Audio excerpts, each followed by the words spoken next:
Hello and welcome to this, the very first episode of Night City Wire, a brand new series from us at CD Projekt Red where we'll be talking about all things Cyberpunk 2077.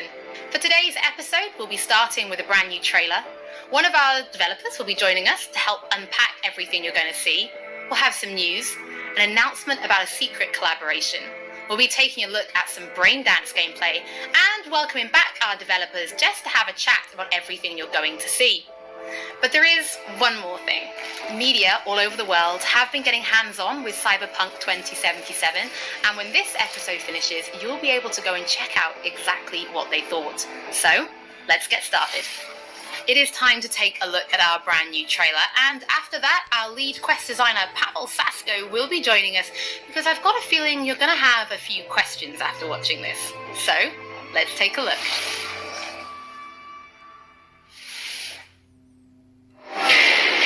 Love this town, the city of endless opportunity. Ready to get your cherry popped? Yeah, come on. City like any other, just bigger. No, mano, not just any other city. Legends are born here. The major leagues. We're only here because Dex is pulling the strings. Doubt that puts us in the same league as them. But we are. They just don't know it yet. But if you got the cojones and you know how to use them, you can do damn near anything. Unless you catch a bullet. Even then, you go out with a bang, right? You know, you can make heaps more eddies as a motivational speaker. Yo, Mr. V, a pleasure. So what's the gig, Dex? You meant to come out in one piece? How about we go over the plan? There's this prototype tech, a biochip to be precise. Job's to grab it. Guessing it belongs to a court. Arasaka. We're robbing some heavy hitters. Thought you could blackmail me, fucker? High risk, high reward. First rule of the afterlife. Ka-ching, baby. Goes without saying, we do this on the hush. Ideally, no bodies, not a one. Sounds simple enough. He's lit, assholes! Is it gonna be dangerous? Don't you worry, mi amor. We're bulletproof. Get your ass moving now! What the fuck just happened in there? Can't stop digging Night City. Fucking major leagues. Happy now, Jackie? Yep, that's fucking high! And the bail! Oh my god, we're so fucked.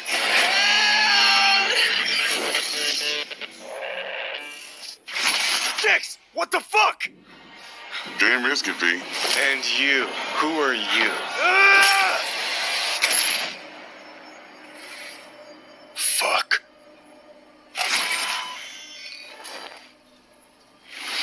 So the trailer contains footage from the game's prologue only, but there was an awful lot in it. So, Pavel, why don't you try and help us unpack everything that we just saw?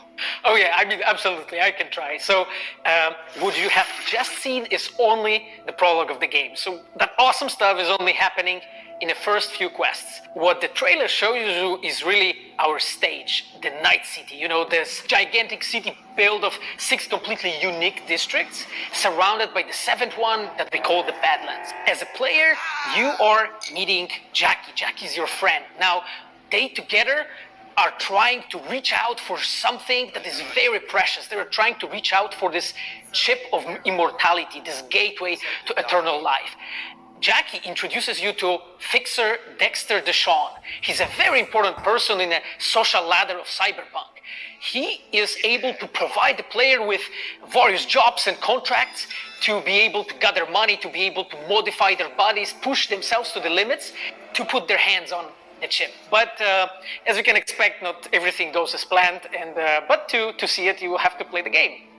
There are an awful lot of really cool things in this trailer, and there's a few that I would just love to talk about a little bit more for the people at home. So let's start with talking about a gang called the Mox. Now, we see a few flashes of them in this trailer. I personally think they're really cool and one of my favorites, but can you give us a little bit more information about them? Oh yes, so the Mox is one of the gangs that the player is going to interact with throughout the game. The Mox is the gang that has been formed in 2076 after death of Elizabeth Borden. She was called Lizzie. Now, she was an owner of a brothel and former sex worker, and she was protecting working guys and girls from harassment, from abuse, and the gang is really continuing her mission. And as a player, you are going to interact with that gang, meet multiple different NPCs, and craft your own relationship with them, and understand what they are all about. So earlier on, you did mention a 7th district, a place called the Badlands. Now, we saw a few shots of this in the trailer, but I'd love for you to give us a bit more detail about the district outside of the city walls. Okay, so the Badlands is this like dead, dried out space going around the whole Night City. And as a player, you'll be able to traverse that space in your car or motorcycle. This is a space that is inhabited by the nomads. Nomads are living in different families and they are traveling across that space in convoys made out of the cars and motorcycles. And as a player, you'll be able to traverse and access different type of open world content that has been prepared specifically for you to get that awesome feel of the Badlands as an area. In the trailer, we also saw like a completely metal creature. Now, he didn't look like he was from the Maelstrom gang. This looked like something else. So please tell the people at home, who is this giant metal monster? Okay, so that big dude, that was Adam Smasher. He has been introduced in pen and paper in Cyberpunk 2020 by our senpai Mike Pondsmith. Adam Smasher is a fully converted cyborg. He was always a loyalist of Arasaka. And time has changed, and in 2077 he had to find his own space in Night City. But to find out, you'll have to play the game. In this trailer, we do see some flashes of a Ripper Doc called Victor Vector. I think if people have watched our previous gameplays, they might remember him. But I'd really like for you to give the people at home some more information about what Ripper Docs are and how they'll be interacting with them when they play Cyberpunk. So, Ripper Docs in our game, they are surgeons. They are like a specific type of a job in the social ladder of Cyberpunk. They are accustomed and specialized in replacing limbs to the metal ones. They can basically update your body, enhance your body, change you into this walking war machine. And as a player, you are going to meet different kind of Ripper Docs in the game, craft your own relationship with them. Some of them are like important characters for a story. Through that, you will invest eddies that you're gathering to turn your body into this tool that allows you to survive on the streets of Night City. Pavel, thank you so much for joining us. I know you'll be back later in the episode because you're going to be helping us to analyze the Braindance gameplay. But before that, we do have some news to share. Earlier in the year, we announced that if you pick up Cyberpunk 2077 on Xbox One, you'll be able to play it on Xbox Series X when the console launches. And just in case you missed it, it will be the same for PlayStation players as well. If you pick up Cyberpunk 2077 on PlayStation 4, you'll also be able to play it on PlayStation 5 when the console launches. And that's not all. There will be a free upgrade for Xbox Series X and PlayStation 5, but we'll have more details on that soon. To Night City. Before we reveal our first look at the Braindance gameplay and welcome back our developers for a chat, there is just one more thing we want to announce. Something that we've been working on in secret for a while. We are very excited to announce our partnership with Studio Trigger and Netflix to bring you Cyberpunk Edgerunners, a standalone anime set in the Cyberpunk universe, which we've been working on for some time now. Edgerunners is due to launch in 2022, but for some more information, let's go to the team in Tokyo.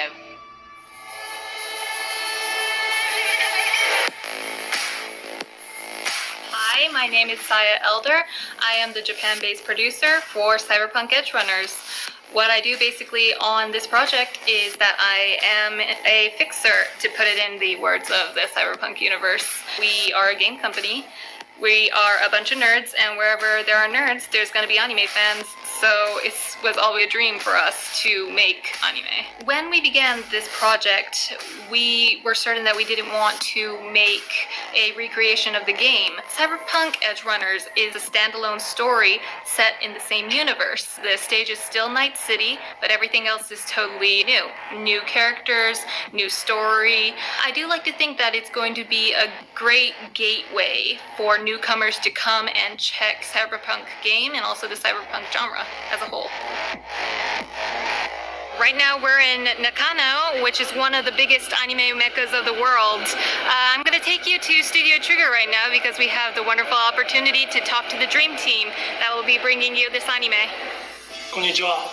トリガーの代表取締役の大塚です。監督の今石です。キャラクターデザインを担当する吉成です。ゲームのサイバーパンクのファンの方、今回初めて触れる方両方に満足していただけるようにアニメを作るつもりです。よろしくお願いします。今回はそのサイバーパンクという僕らが10代の、一ファンにしか過ぎなかった頃に生まれたジャンル、そういうジャンルのものをまた、時代が何周もして作れるというのが非常に楽しみです。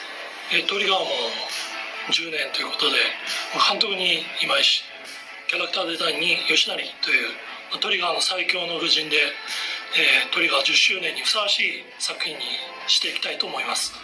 お楽しみに。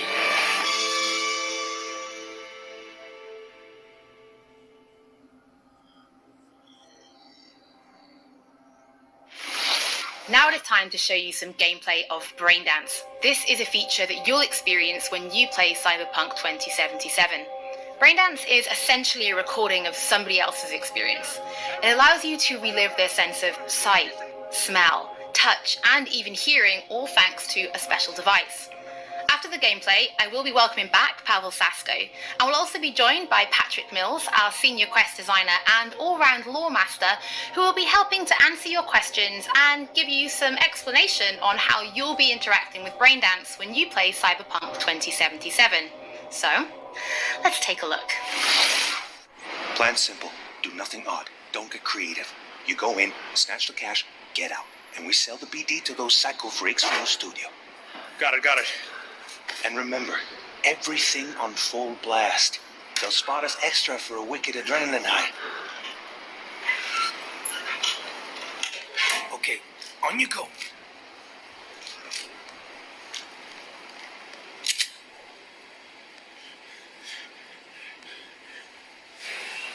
Down, everybody, on the ground. I want to see you kissing the flooring. Money, now, or I will fucking drop you, I swear to God.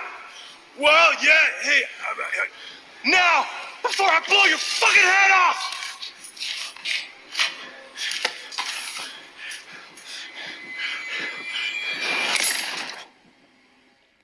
Ah! Slow, deep breaths. Your cortisol and adrenaline spiked, but the soft activated your hormone blockers. Nothing happened. You're alive and well. That was too much. Could feel the guy's pain, his stress, his hope. Hope wrapped up in something else. Mm-hmm. Probably took a booster just before. You'll be fine. Got everything set up? Let's switch over to editing mode.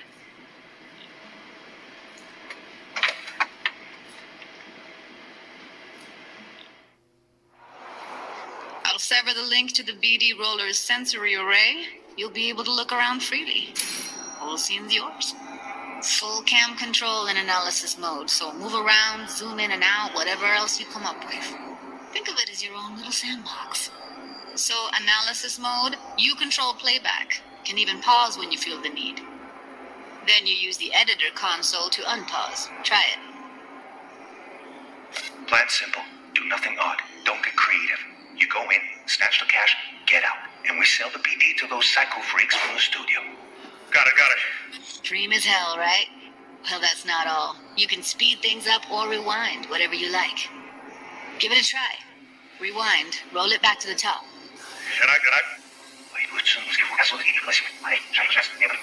All good, neat. Now try fast forwarding a bit. Plan simple. Do nothing odd. Don't be creative. You go in, snatch the cash, get out. Okay. You can also reset the recording. That'll take you right back to the beginning. Try it. Now for some fun. This here's why you came in the first place. In analysis mode, you get to view and even scan details of the enviro recorded by the BD roller. Focus on the heat, the gun this gonk gets from his buddy at the beginning. Now scan it. Plan simple. Do nothing odd. Don't get creative. You go in, cash, get out. And we sell the BD to those psycho freaks from Cyberpunk. And remember, keep them less. That's all you have to leave it at. Okay, right here. Excellent. Let's move on. Now, heads up.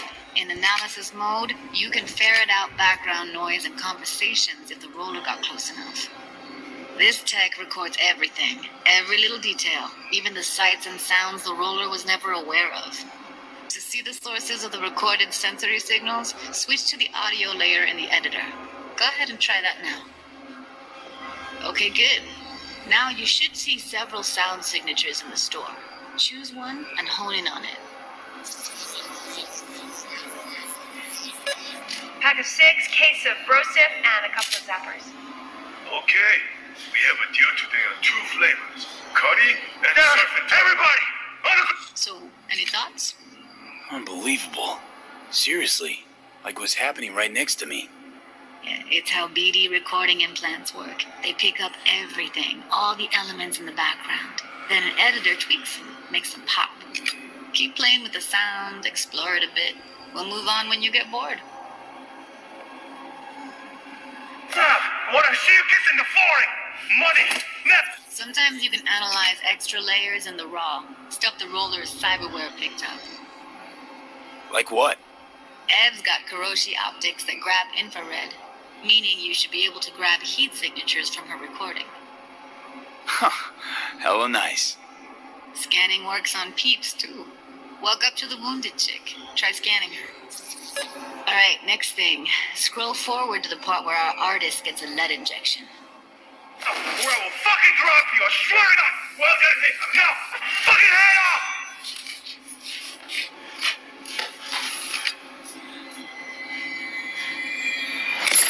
See that? They shot him and he never saw it coming. But you will. Here it comes. My favorite part of the game. See the blinking thing over the entrance? Surveillance cam. Must have caught our shooter. You'll see in a sec. Cam feeds to the screen behind the clerk. Roll back to where the screen's in the kid's field of vision. Then scan it.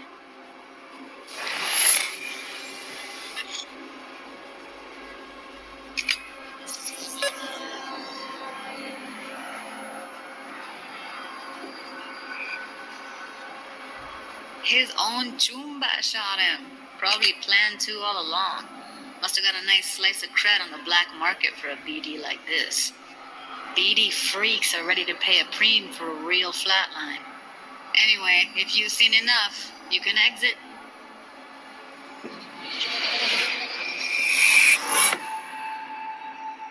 Yeah, it's impressive, right? It's too bad most of the BDs we do here are only good for flogging the log. So Braindance is a pretty big part of the Cyberpunk universe. It's not just something used for adult films. There is an awful lot to it. And there's 2 sides I'd really like you guys to help me explore. First is the lore, so how this actually fits into the universe. And then there's the gameplay side, so how players will be interacting with it. So Patrick, could you tell us more about the lore of Braindance? I would love to. So in the world of Cyberpunk 2077, Braindance was invented way back in the early 2000s at UC Santa Cruz. It was developed as a way of recording a person's experiences and then playing them back for someone else so that they could relive them as though it was happening to them. It was originally used for things like therapy and prisoner rehabilitation, but by 2077 it's become this global media industry, including things like movies, mass entertainment, things like that, video games, some interactive things, and of course adult fare as well. Now in our game we deal a lot with black brain dances, or XBDs as we call them, and there are different types of those, but the one that you saw in the trailer just there was a flatliner. Now that's where the person recording it actually dies during the recording, and it's popular with sort of an illicit kind of a thrill, but a mercenary can also use them for various things, and you'll see that in the game, of course. And from the gameplay perspective, we have been working a lot throughout last years trying to figure out the best way how to use the braindance in the game as a mechanics. So what we have settled on is this braindance editor mode. As a player, you will be able to run the braindance in the editor mode and see different clues that have been registered on the peripheral of given actor. Now, as a player, you can slide on the timeline of the recording back and forth, trying to uncover different clues. And that clues are actually telling a story in the game. So as a player, you will run different investigations that will lead you to different mysteries, and you will uncover them actually using that brain dance as a mechanics in the game. So, as Pavel was saying, we use Braindance as a storytelling tool. It's not a collectible. It's not something where you're going to go in and you're going to play it and you're going to be like, I've seen this before. What we use Braindance for is to give you a keyhole into the life of the residents of Night City. And we can explore things like childhood trauma, religion, various philosophical ideas in a way that you might not otherwise experience in a story about a mercenary on the tough streets. So we've tried to talk about some of the aspects that we think the community will find really exciting, but, you know, while you're both here, I'd love to know, what is it about Cyberpunk that you guys are really excited for? Patrick, why don't you start? So one of the things that I'm most excited about in this game is the characters and the way they interact with the world. We've got this really interesting world that stretches all the way back to the Cyberpunk 2020 source material and all of these events and all of those things, but those don't mean anything unless they connect with characters. And so when we come up with a character, we start with their function. What is this person? What do they do in the story? But we don't stop there. We go back and we figure out, what was their childhood like? What was their upbringing like? What kind of obstacles did they face in this harsh reality, and did they overcome them? And how did they overcome them, or did they not overcome them, and why? And you can see all of those things in their environment, in their dialogues, in sort of how they operate in the world. And we come up with that for all of our characters. Now, you look at someone like Victor Vector, and you're going to see stories about his past in his environment and in his dialogue. You know, we come up with that stuff even if we don't use it in the game, because it helps inform us as to who these characters are. And for me, I would not be myself if I would not say that I'm the most excited about our quests. Like with our Witcher 3 team, with Patrick and like everybody that has stayed with us since the Witcher 3 time, we really have grown so much. We have learned so much, and we have used all that experience to put them into the quest that we have made. And you will not find really a filler in this game. Like everything has a meaning. Like we put so much effort into making sure that everything is rewarding, is interesting, is talking about characters, as Patrick said, is talking about worlds, is talking about emotions, like touching the player in a really, like a real way. And I just can't wait to find out what you think.